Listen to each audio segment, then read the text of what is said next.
En compagnie de Julie de ADM Performance. Julie, quand on commence un match de hockey, il y a souvent des joueurs et des joueuses qui ont la mauvaise habitude de rentrer à froid, ce qui est vraiment pas bon et ça peut être très dangereux pour les blessures. Tu conseilles quoi à ce moment-là? Effectivement, dans le fond, premièrement, avant d'aller faire du sport, on va essayer de toujours être bien hydraté. Buvez pas juste de l'eau en arrivant à votre match. Vous êtes déjà déshydraté. Fait on essaie de rester hydraté, de boire un bon 2 litres d'eau à tous les jours. Surtout si vous jouez souvent, c'est super important. Ça, pour le corps, qu'est-ce qu'on fait?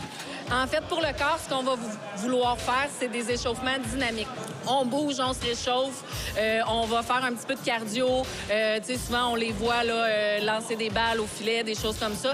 C'est important, mais c'est important de réchauffer chaque groupe musculaire aussi. T'sais, on se sert de nos épaules, on se sert de nos hanches, on se sert de nos jambes. Fait qu'on va essayer de tout échauffer comme il faut avant d'embarquer sur la surface et non dans les 2 premières minutes de la game. On termine la partie. Souvent, les gens s'en vont s'asseoir, s'en vont relaxer. À ce moment-là, c'est pas très bon non plus. On doit étirer notre corps après une partie de hockey-ball ou de hockey.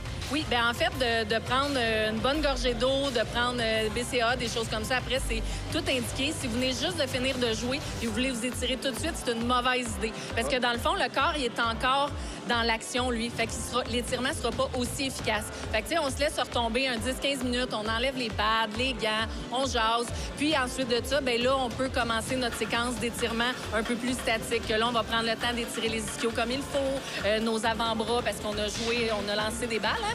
Fait qu'on les avant-bras, les épaules, fait que tous les mêmes groupes musculaires, dans le fond, on va venir les étirer comme il faut, mais on va se laisser faire un petit cool-down, là, se redescendre avant de le faire. Pendant la saison morte, oui, les gens, souvent, n'ont pas l'impression à quel point c'est important de continuer à rester actif.